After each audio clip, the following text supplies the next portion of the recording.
बहुत समय पहले एक राजा था जो खुद के बारे में सोचता था कि वह बहुत ही नेक सोच, दयालु स्वभाव और दरिया दिली है। उसे लगता था कि वह स्थितियों को सही से समझने, हर बात पर न्याय करने और हर विषय में उचित विचार रखने वाला व्यक्ति है। राजा की 3 बेटियां थीं। एक दिन उसने अपनी बेटियों को बुलाकर कहा, मेरे पास जो भी है वो सब तुम्हारा है। तुम तीनों को मुझसे ही जीवन मिला है। मेरी इच्छानुसार ही तुम तीनों का भूत, वर्तमान और भविष्य बना हुआ है, जो आगे भी ऐसे ही बना रहेगा। मैं ही तुम तीनों का भाग्य बनाता हूँ। राजा की यह बात सुनकर उसकी 2 बेटियों ने शांत मन से राजा की बात में हामी भर दी, लेकिन तीसरी बेटी ने ऐसा नहीं किया। उसने कहा, नहीं, मुझे तो नहीं लगता कि आपके हाथों में मेरा भाग्य है। राजा यह सुनते ही गुस्से में आ गया। उसने अपनी तीसरी बेटी की कही बातों को एक चुनौती के रूप में स्वीकार किया। उसने खुद को अपनी तीसरी बेटी के सामने सही साबित करने की ठान ली और उसे जेल में बंदी बना दिया। इस वजह से राजा की तीसरी बेटी कई सालों तक जेल में ही बंद रही।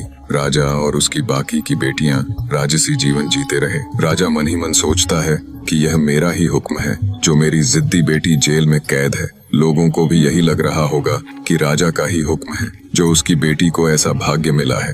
उसकी प्रजा के लोग भी यही सोचते थे। उन्हें लगता था कि राजा की तीसरी बेटी ने जरूर कोई गलत कार्य किया होगा, तभी उसे जेल में कैद करके रखा गया है, वरना कोई भी पिता अपनी बेटी के साथ भला ऐसा क्यों करेगा। राजा कभी कभी जेल में कैद अपनी तीसरी बेटी से मिलने के लिए जाता था। उसकी बेटी बहुत कमजोर हो गई थी, लेकिन अभी भी उसके विचारों में कोई बदलाव नहीं आया था। मगर राजा अपनी कमजोर बेटी की हालत और नहीं देख पा रहा था। एक दिन उसने अपनी तीसरी बेटी से कहा, इस तरह से तुम्हारा जिद करना मुझे बहुत गुस्सा दिलाता है। अगर तुम इसी तरह मेरी आंखों के सामने रही तो गुस्से में मैं न जाने क्या कर बैठूंगा। मैं तुम्हें मौत की सजा भी दे सकता हूँ, लेकिन मैं एक अच्छे दिल का व्यक्ति हूँ, इसलिए मैंने सोचा है कि तुम अब मेरे राज्य के पास के ही एक जंगल वाली जमीन पर जानवरों के साथ रहोगी। राजा ने आगे कहा, उस जंगल में सिर्फ उन्हीं लोगों को रखा जाता है जो मेरे आदेश का पालन नहीं करते।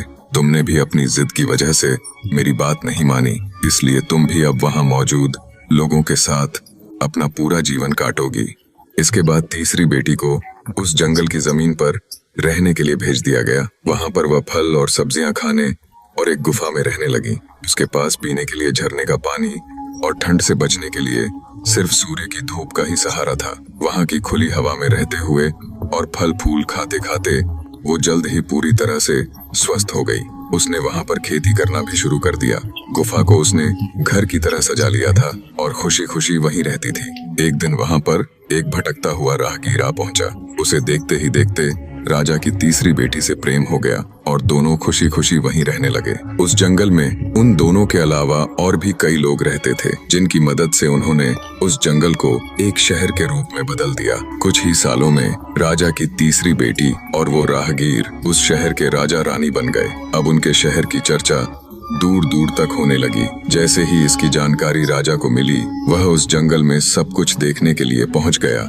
जब उसने वहां की राजगद्दी पर अपनी बेटी को बैठे देखा और साथ में एक खूबसूरत युवक को, तो उसके होश उड़ गए। राजा की बेटी ने अपने महल में अपने पिता का पूरे सम्मान के साथ स्वागत किया। उसने अपने पिता से उसके बुरे बर्ताव व फैसले के लिए कुछ भी नहीं कहा।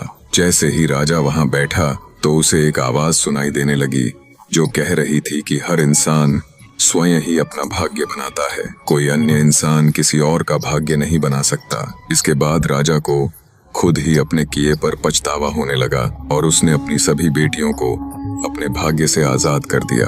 उसने अपनी तीनों बेटियों से कहा, भले ही तुम तीनों का भाग्य मेरे हाथों में है, लेकिन हर व्यक्ति खुद ही परिस्थितियों के अनुसार अपना भाग्य अच्छा या बुरा बना सकता है। निष्कर्ष, राजा और उसकी 3 बेटियों की कहानी हमें यह सीख देती है कि कोई भी व्यक्ति किसी का भाग्य बना या बिगाड़ नहीं सकता। हमारा भाग्य खुद हमारे हाथों में ही होता है, जिसे हम अपनी सूझबूझ से बुरी परिस्थितियों में भी अच्छा बना सकते हैं।